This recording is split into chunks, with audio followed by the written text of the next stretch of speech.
ассалому алайкум шогирдони азиз. имрӯз шурӯъ мекунем мо таҳлили якчанд саволҳои маркази миллии тестӣ. хуб, қисмати фонетика, ҳодисаҳои фонетикӣ ва имло. Саволи якум саволе ки дар маркази миллии тестӣ омадааст. Дар кадом калима зада дар ҳиҷои аввал меояд? Чуноне ки мо дар мавзӯъҳои фонетика гуфта гузаштем, дар мавзӯъҳои пешин, дар видеоҳои пешин гуфтем ки дар ҳиссаҳои ба монанди исм, сифат, шумора, ҷоншин, яъне ҳиссаҳои номӣ зада меояд бештарини вақт дар ҳиҷои охир ва дар ҳиссаҳои нутқи ба монанди феъл, зарф, пайвандак зада меояд дар ҳиҷои аввал. Ва саволе ки дар ин ҷо омадааст, дар кадом калима зада дар ҳиҷои аввал меояд? Калимаи саҳро аз рӯи ҳиссаи нутқ исм аст, зада меояд дар ҳиҷои охир. Калимаи имрӯз, кай имрӯз зарф аст, зарфи замон ва дар зарфҳо меояд зада дар ҳиҷои аввал. Калимаи берун исм зада меояд дар ҳиҷои охир. Калимаи сӯзан исм зада меояд дар ҳиҷои охир. Пас аз рӯи ҷавобҳо, аз рӯи шарти савол дар кадом калима зада дар ҳиҷои аввал меояд, зада меояд дар ҳиҷои аввал дар калимаи имрӯз. Ҷавоби дуруст варианти б. хуб, саволи деюм, дар кадом калима зада дар ҳиҷои аввал меояд? Шарти савол мисли шарти саволи болоӣ аст. Калимаи тирамоҳ кадом истенохи аст? Чӣ тирамоҳ исм аст, зада меояд дар ҳиҷои охир. Мо задаро ҳамеша дар болои садонокҳо мегузорем. Дар болои садонокҳо ё ки ёдбарсарҳо. Ҳамсадаҳо қобилияти қабули задаро надоранд. Калимаи зиндагонӣ, чӣ зиндагонӣ исм аст, зада меояд дар ҳиҷои охир дар болои садоноки и. Калимаи гирифтам, чӣ кор кардам? Гирифтам феъл аст, зада меояд дар ҳиҷои аввал дар болои садоноки и. Калимаи кӯзагар, ки кӯзагар исм, зада меояд дар ҳиҷои охир. Саволи сеюм, дар кадом калима зада дар ҳиҷои аввал меояд? Варианти а маросим, чӣ маросим исм аст, зада меояд дар ҳиҷои охир. Калимаи кишвар, чӣ кишвар исм аст, зада меояд дар ҳиҷои охир. Калимаи деҳқон, ки деҳқон исм аст, зада меояд дар ҳиҷои охир. Калимаи мехондам, чӣ кор мекардам? Мехондам дар феълҳо бошад, зада меояд дар ҳиҷои аввал. хуб, саволи чорум, дар кадом калима бо иваз намудани ҳамсадои аввал бо ҳамсадои ҷуфт маънои калима тағйир меёбад, яъне дигар мешавад, иваз мешавад? Пеш аз оне ки мо ин саволро кор кунем, як маротиба дигар ҳамсадои ҷуфтиро барои шумо хотиррасонӣ мекунем. ҳамсадаҳои ҷуфтдор.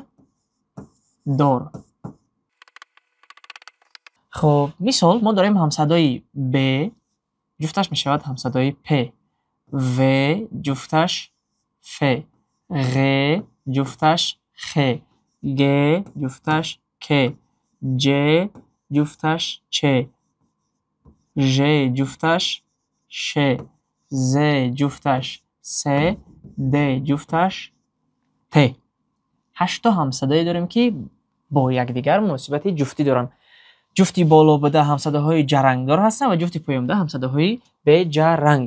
хуб, шурӯъ мекунем фаҳмондан ва таҳлили саволҳоро, таҳлили вариантҳоро.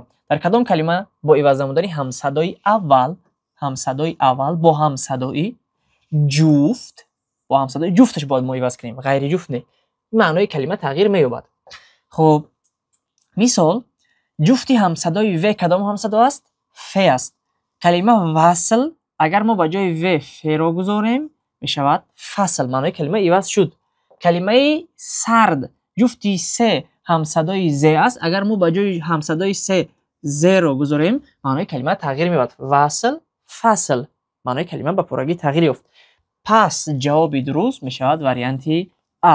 чаро варианти в намешавад? Агар мо ба ҷои ҳамсадои ш, ҷуфти ҳамсадои ш ж аст. шер, шир, жир. албатта маънои калима иваз нашуд, ё ки жер маънои калима иваз нашуд, тағйир наёфт. ч чарм, ҷеро агар гузорем, ҷарм гуфтани калима дар забони тоҷикӣ вуҷуд надорад, ё ки ш ж ш, жарм гуфтани калима вуҷуд надорад. маънои калима тағйир наёфт. ягона варианте ки дуруст буд ин варианти а буд. саволи панҷум, дар кадом банд бо иваз намудани ҳамсадои аввал бо ҳамсадои ҷуфт маънои калима тағйир меёбад? шарти савол айнан мисли шарти саволи болоӣ аст. хуб, калимаи паҳн дорем. агар ки мо ба ҷои ҳамсадои п ҷуфташ ҳамсадои б аст, беро гузорем, баҳн, маънои калима тағйир меёбад, чунки калима дар забони тоҷикӣ вуҷуд надорад, ё ки ҳамсадои л умуман ҷуфт надорад. пас варианти а варианти ғалат аст. варианти б, калимаи ҳарф گفته است که با همصدای اول که جفتش باشد. همصدای ه جفت ندارد در زبان تاجیکی. الکی غلط. یکی همصدای چه جفت دارد؟ چرخ، جرخ. اما ایواز نمیشود معنای کلمه. واریانت ب نیست جوابی غلط است. واریانت اس ضبط. ضبط کردن یعنی اسخط کردن. خب اگر که ما با جای ز سه رو گذاریم میشود ثبت. ثبت ویدیو یعنی. اگه با جای همصدای خ رو گذاریم میشود خیر غیر. معنای کلمه به پورگی عوض شد. پس جوابی درست واریانت اس می باشد. خب سوال 6 در کدام بند با عوض نمودن همصدای اول با همصدای جفت معنای کلمه تغییر می عیناً شرط سوال با مثل سوالی بالایی. خب جفتی واریانت ا برگ با جای ب اگر پ گذاریم میشود پرگ که معنای کلمه تغییر نمیکند. پس واریانت ا واریانت چی است؟ نادرست. واریانت ب بزم با جای حرفی ب اگر پ رو گذاریم پزم گفتنی کلمه در زبان تاجیکی وجود نداره. پس جوابی غلط نباشد واریانت ب. کلمه کسب حرفی ک جفتش میباشد همصدای گ. کسب گسب چون این کلمه نیز در زبان تاجیکی وجود ندارد. واریانت اس واریانت غلط میباشد. واریانت د کلمه سنگ. کلمه سنگ اگر که با جای همصدای س ما همصدای ز رو گذاریم معنای کلمه عوض میشود سنگ زنگ یا که چنگ جنگ. معنای کلمه با پورگی عوض میشود با همصدای جفتی اول. پس جوابی درست میباشد واریانت د. خب سوال دیگر سوال هفتم است که از موضوع حرف ای دراز است. از وظیفه های حرف ای دراز است. در بیت زیرین در کلمه نستی صدانو که ای چی وظیفه دارد؟ کلمه نست فعل است. فعل یاور است یعنی فعل یاری دهنده است. اگر ما گفتیم که ریشه کلمه فعل باشد حرف ای دراز علاوه شود پس در این حالت وظیفه حرف ای دراز می شود بندکی فعلی. جواب درست واریانت و. خب سوال 8 وظیفه حرف ای را در کلمه های اشاره شده جمله دوستش خانه ویرانه را به مرد غریب نشان میداد و میگفت که اگر سقف می داشت می توانستی در آن بمانی معین نماید. کلمه می توانست و کلمه بمان از روی حصه نطق فعل هستند. اگر ما گفتیم ریشه کلمه فعل باشد بعد از آن حرف ای دراز علاوه شود در این صورت وظیفه حرف ای دراز می شود بندک فعلی. جواب درست واریانت اس. خب سوال دیگر این سوال 12 است. وظیفه حرف در کلمه اشاره شده معین نمایید به حقیقت آدمی باش وگرنه مور باشد که همین سخن بگوید به زبان آدمیت. کلمه آدمی چنانه که ما در موضوع ها گفته گذاشتیم آدم اسم شخص. ما گفتیم که اگر که اسم شخص جمع حرف ای دراز شود یعنی ای دراز به آن علاوه شود با وجود میارد اسمی معنی رو یعنی پسوند اسم ساز می شود. به حقیقت آدمی باش وگرنه مور باشد یعنی اسم ساخته است از اسم شخص باز اسم معنی ساخته شده است. در کلمه آدمی وظیفه حرف ای می شود پسوند اسم ساز. جواب درست واریانت ا. خب سوال 13 وظیفه حرف در کلمه اشاره شده معین نماید. اگر این درنده خویی زی طبیعتت بمیرد همه عمر زنده باشی بر روان آدمیت. کلمه اشاره شده کلمه درنده خویی است. کلمه درنده خو یعنی صفت یا اینکه اگر که به شخصیت این چیزا ما به شخصیت اگر این چیزا نیز روانه گردیم میشه یعنی نفری که علامت درنده خویی دارد صفت درنده خویی دارد مثل درنده عادت‌های بد دارد.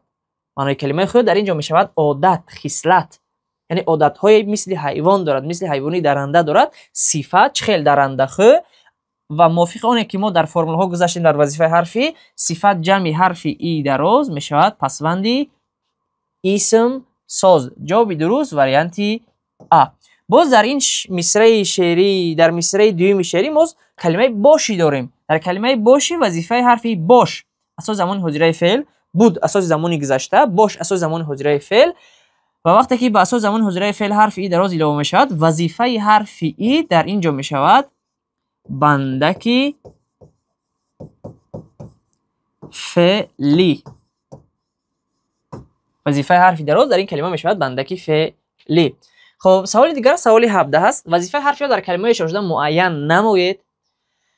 جمله رو میخونیم. زبان فارسی تاجیکی یکی از گویش های فصیح فارسی است که با زبان فارسی ادبی بیش از گویش های دیگر قرابت دارد. قرابت یعنی نزدیکی دارد. خب کلمه تاجیک، کلمه ادب پلوس حرف ای دراز، تاجیک و کلمه ادب اسمی غیری شخص، یعنی به سوال چی جواب میشن؟ خب اسمی غیری شخص میباشن. خب وقتی که ما گفتیم موافق فرمول اگر اسمی غیر شخص پلوس حرف ای دراز شود صفت رو با وجود میارد، صفت نسبی رو با وجود میارد. پس در این کلمه ها وظیفه حرف ای می شود پسوندی صفت ساز. جواب درست وریانت ب. سوال 18 وظیفه حرفی در کلمه شجره جمله زیرین معین نمایید. چی طور از تو جدا شوم و پیش پدر بروم که به بیرحمی تنهایم گذاشت و رهایم کرد. خب کلمه که در اینجا اشاره است کلمه بیرحم است. کلمه بیرحم، خب کلمه بیرحم چخل بیرحم صفت پلوس حرف ای دراز، صفت جمع حرف ای دراز که شود اسم را با وجود، یعنی اسم معنی را با وجود میارد. در کلمه بیرحمی نیز وظیفه حرف ای می شود پسوندی اسم ساز. کلمه دیگری که در اینجا داریم ما که حرف ای دراز دارد کلمه چی است؟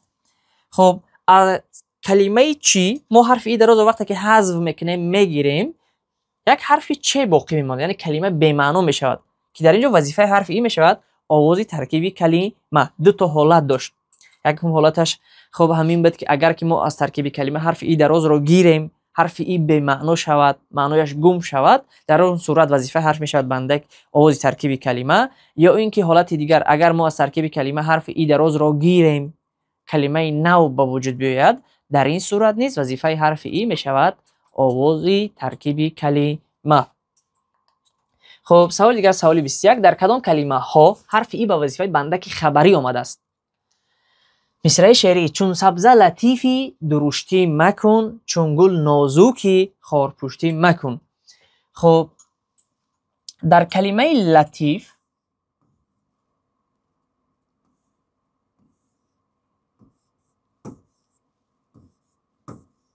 و کلمه نازک خب خطاب به طرف شنونده دارد، مراجعت به طرف شنونده، یعنی مخاطبش شخصی دومی شماره تنها یعنی شنوندهش.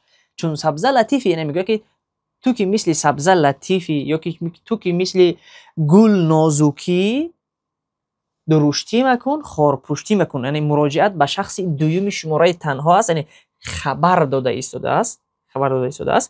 خب از همین لحاظ وظیفه حرف ای دراز در کلمه لطیفی و کلمه نازکی می شود بندکی خبری. اگر این برای شما فهمیدنش مشکل باشد یک راهی آسان‌تر دیگر میکنیم. مثال چگونه؟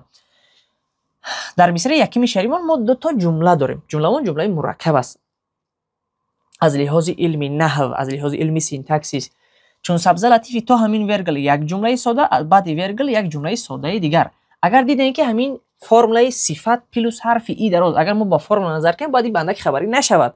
صفت پلوس حرف دراز پسوند اسم ساز رو با وجود میارد. اما از لحاظ که همین فرمول در اخیر جمله آمده ایستاده است و خبر داده ایستاده است میشود بندکی خبری شنونده ایستاده است. چون سبزه لطیفی درشتی مکن چون گل نازکی خارپشتی مکن به شخص دوم. از همین لحاظ وظیفه هر در اینجا میشود بندکی خبر، یعنی راه همه آسان‌تر اگر که فهمیدنش برای شما مشکل باشد چگونه میکنیم؟ میبینیم که خب همین فرمول در آخر جمله آمده است، خبر داده ایستاده است، بگیریم جواب بندکی خبری. خب کلمه های دیگر رو نیز یک بار تحلیل میکنیم بعداً سوال پایانی. کلمه درشت چخل درشت صفت. خب خارپوش چخل خارپوش به معنای خاردار اومده است یعنی در اینجا. خب صفت چی مکن درشتی مکن، چی مکن خارپوشتی مکن. ریشه کلمه صفت بود در هر دوش و علاوه شد پسوندی ای در کلمه درشتی و در کلمه درشتی و کلمه خارپوشتی وظیفه حرف ای دراز می شود پسوندی اسم ساز. چخل درشت چی درشتی، چخل خارپوش چی خارپوشتی. جواب درسته که ما در اینجا داشتیم وریانت اب. در کلمه ها در کدام کلمه ها وظیفه حرف ای با وظیفه بندکی خبری آمده است. سوال 22 در کدام کلمه ها صدانو که ای پسوند صفت ساز است؟ پسوند صفت ساز. خب واسه با پسوند صفت ساز ما فرمولا همین بود که اسم غیر شخص جمع حرف ای دراز می شود پسوند صفت ساز. خب دیده میبریم هر یک واریانت رو. تاجیک، فارس اینجا نام ملت است، اسم غیر شخص است، اسم غیر شخص جمع حرف ای دراز می شود پسوند صفت ساز. پسوند صفت ساز. جوابی درست واریانت ا. کلمه ساقی باقی رو تحلیل میکنیم. خب کلمه ساقی معنای کلمه ساقی می شود شرابرس، آبرس. اگر ما از ترکیب کلمه ساقی حرف ای دراز رو حذف کنیم یعنی نیست کنیم ساق میماند. اگر که در لهجه نگریم ساق به معنای هوشیار یا که اگر به معنای ادبی نگاه کنیم ساقی پای یعنی یک عضو پای یک معنای نوی دیگر یک کلمه نوی دیگر به وجود اومد با نیست کردن حرف ای دراز. از همین لحاظ در کلمه ساقی وظیفه حرفی می شود آواز ترکیبی کلمه. کلمه باقی معنای کلمه باقی یعنی باقی ماندن. اگر از ترکیب کلمه باقی حرف ای دراز حذف کرده شود نیست کرده شود کلمه باق در شکل باق باقی میمونه که چنین کلمه وجود ندارد. از همین لحاظ در ترکیب کلمه ساقی باقی وظیفه حرفی می شود آواز ترکیبی کلمه یا اینکه آواز ترکیبی ریشه. خب در کلمه عیاری و امانی کلمه عیار چخل عیار عیار یعنی زیرک هوشیار چخل عیار صفت است پلوس حرف ای می شود پسوندی اسم ساز. کلمه امان چخل امان تنج آسوده به معنای تنج آرام آسوده چخل امان پلوس حرف ای می شود پسوندی اسم ساز. کلمه آمدی و کلمه نپرسیدی چیکار کردی آمدی چیکار کردی نپرسیدی فعل است و که پیش از حرف ای دراز پسوندی ان ندارد پسوندی ا ندارد. از همین لحاظ در کلمه آمدی و نپرسیدی وظیفه حرف ای می شود بندکی فعلی بندکی فعلی شخصی دومی شماره تنها. خب سوال دیگری سوال 37 است. برای آن ما سوال ها رو به ترتیب در اینجا تحلیل نکردیم که ما از هر یک وظیفه حرف ای از هر یک حادثه های صوتی یا که از هر یک موضوع و املاهایی که در فنتیک وجود دارد یک چند نمونه ها رو برای شما تحلیل میکنیم به پورگی تحلیل نمیکنیم. یک چند نمونه ها رو تحلیل میکنیم که برای شما یک راهی همواری را کشاده میکند باز میگردونه و شما باقی مانده سوال ها رو از روی همین تحلیل کرده میروید.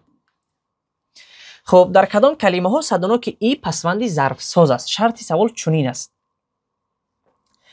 خب فرمولا همین بود پسوند ظرف ساز با دروغ باوجود یکی چنین بود که ظرف زمان جمع حرف ای دراز ظرف زمان جمع حرفی دراز برابر باز ظرف میساخت یعنی ظرف رو با وجود میاره. یک فرمول دیگه چه بود که شماره پلوس نومراتیوی تو پلوس حرف ای دراز برابر باز ظرف رو با وجود میاره. اما از این دو فرمول فقط این فرمول یکم در اینجا استفاده شده است. مثال کی بیگاه ظرفی زمان پسوند ایگیری شد بیگاهی کی بیگاهی هر دو حالت با سوال کی جواب میشد کی سحر کی سحری. پس جوابی درست میشود واریانت ا. واریانت بی تحلیل میکنیم. کلمه آزاد چخل آزاد صفت است چخل خرسند صفت است صفت جمع حرف ای دراز کی شود وظیفه حرف ای در این حالت میشود پسوندی اسم ساز. اگر شما فرموله ها رو اذیت کرده باشه در خاطر دارید چنین میشود. کلمه غرب کلمه دشت کلمه غرب کلمه دشت اسم غیر شخص است.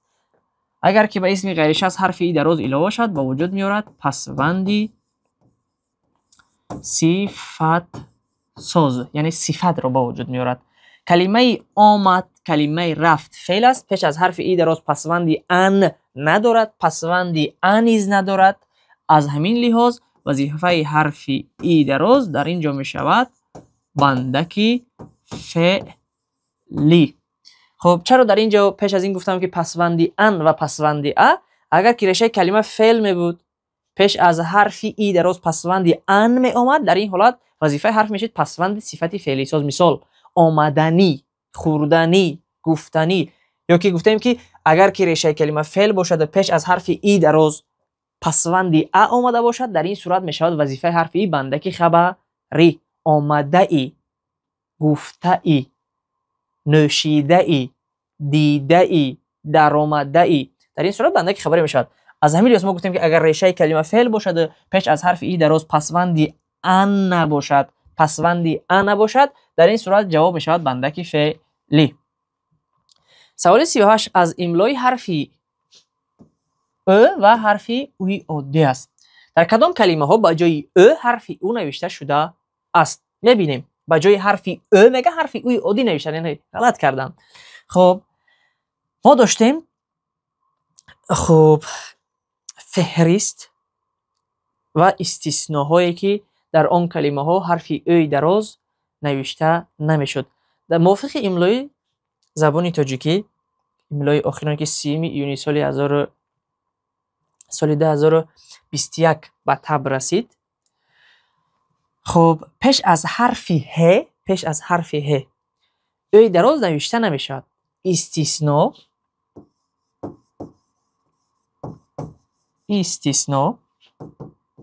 کلمه ای که کلمه ای گروه، کلمه ای شکه، کلمه ای انب، کلمه ای ان د. 4-5 کلمه که در همین ها پیش از حرف ه اوی دراز نوشته می شود و دیگر در باقی مانده کلمه ها پیش از حرف ه اوی دراز نوشته نمی شود. مثال نجابه یکی از جوابهای غلط اینجا کلمه مهره، محسن در گذشته داشتن اما دیگر ندارن اوی دراز. اینا جوابای چی ان؟ جوابای غلطن. کلمه بحران، بهتان، اینا جوابای غلطن. یا که پیش از حرفی سکته اوی دراز عموما نوشته نمی شود در یگان کلمه. پس واریانت ب نیز جواب غلط است. یگانه جوابی که اینجا باقی مون جواب واریانت است، کلمه که و کلمه آب روی. خب سوال دیگر این سوال 55 است که از حادثه های صوتی است، از حادثه های فونتیکی که پدیده های آوازی. هنگام تلفظ کلمه های پادشاه و 50 ساله کدام پدیده آوازی مشاهده می شود؟ ما داشتیم پدیده آوازی با نام کاهشیابی، یا اینکه تلفظ نشدن آواز، یا اینکه افتیدن آواز، یا که اختصار شوی.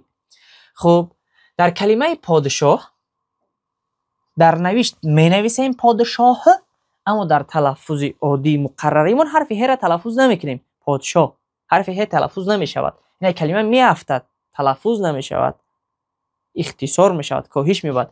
50 ساله حادثه فونتیکشون برای آسانتر کردن تلفظ در کار بودن، آسانتر کردن آوازها در تلفظ لازم بودن برای ما را که کلمه ها را طرز تلفظشون آسانتر کنن. 50 ساله گفتن دستگاه گفتار ما مجبور میکنیم، یعنی به مانعت دچار میشه دستگاه گفتار که این را درست تلفظ کنیم. وقتی که ما این را عادی تر تلفظ کردیم، آسان تر تلفظ کردیم، حرف ه را تلفظ نمی‌کنیم. 50 ساله حرف ه تلفظ نمیشود. عموما حرف ه از کلمه 50 میافتد، حرف ه از کلمه پادشاه از کلمه میافتد در وقت تلفظ که در این حالت جواب چی میشود؟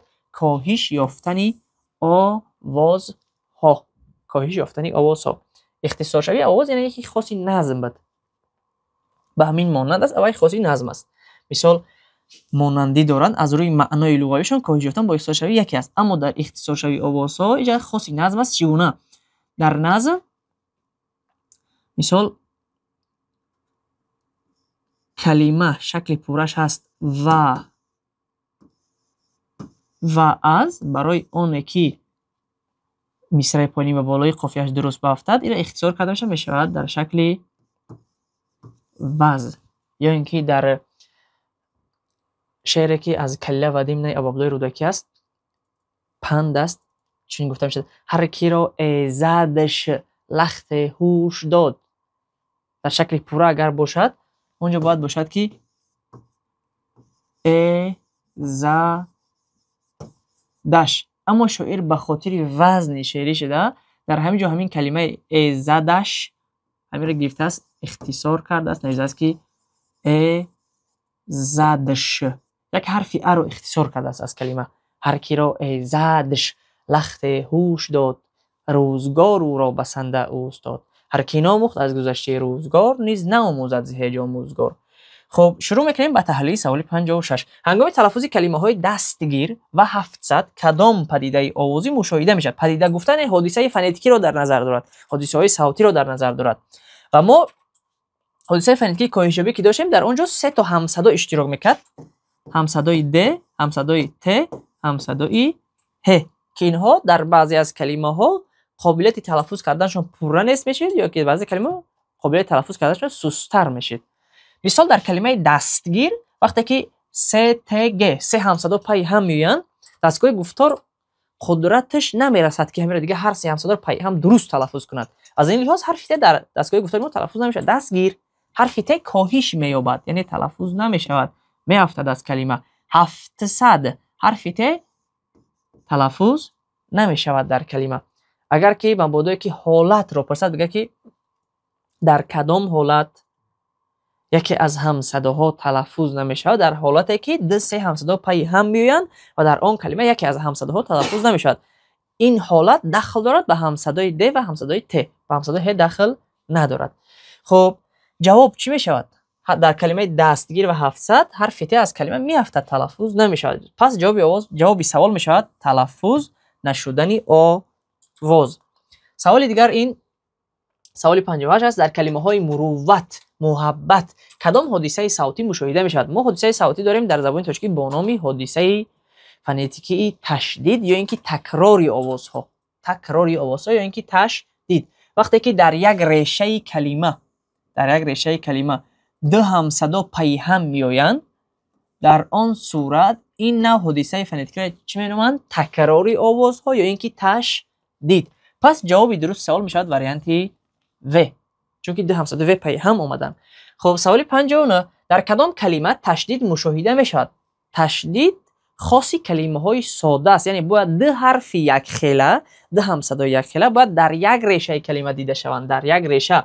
خب ما یعنی نکنیم وریانت ا دستان نواز، دو همصدا یک خیله در این کلمه وجود دارد، اما هر دو اینها در یک ریشه نیستند. دستان حرف نه در کلمه دستان، حرف نه دیگر در کلمه نواز.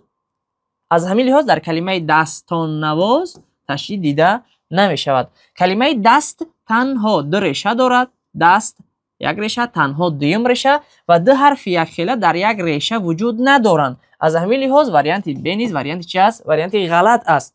خب وریانت است دست تنگ، دو حرف ت که پای هم آمدگی هستند در یک ریشه وجود ندارند. از همین لحاظ در کلمه دست تنگ حادثه فونتیکی تشدید یا اینکه تکراری آوازها مشاهده نمی شود. وریانت اس نیز غلط است.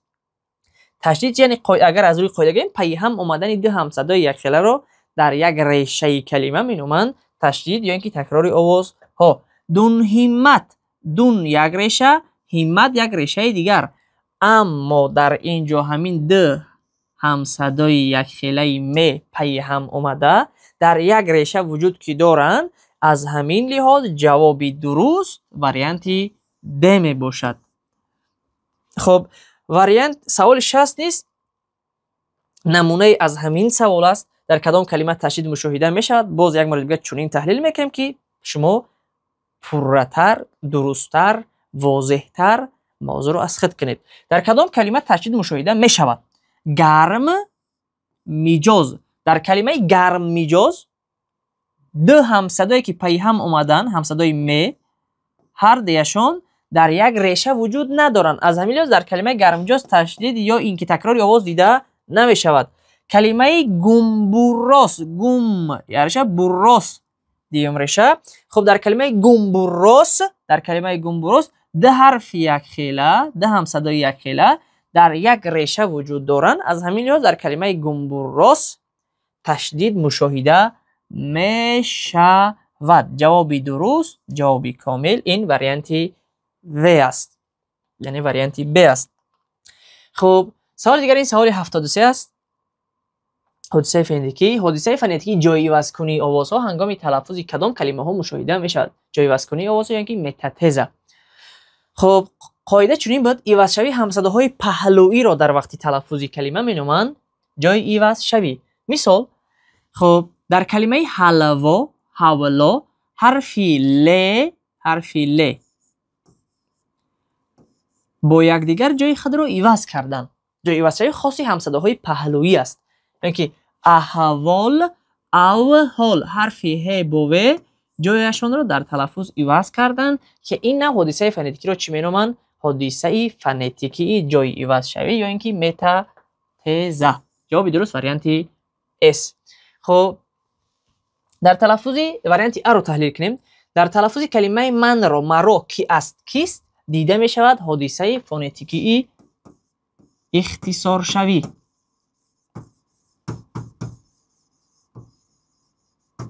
خب در کلمه گناه حادثه فونتیکی موافقت آوازها دیده می شود. کاغذ در این کلمه حادثه فونتیکی تبدیلیابی دیده می شود و در کلمه گناه باشد دیده می شود حادثه فونتیکی موافقت آوازها، چون که صدانا که آ با ا جایش را عوض کرده شده در تلفظ. در کلمه یک جایه پیروز حادثه فونتیکی ماناشوی دیده می شود. فیروز و ف. خب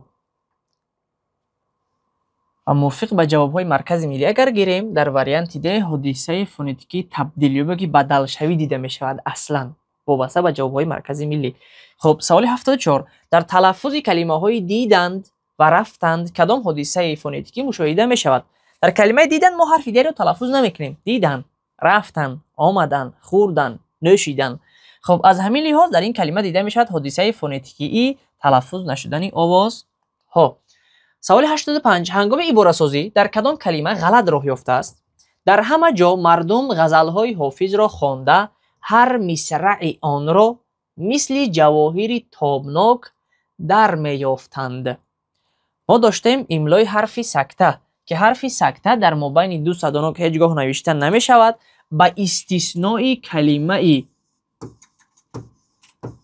فعال و کلمه تعیین که در این کلمه فعال و تعیین استثناء حرف سکته در مابین دو صدانا می آید.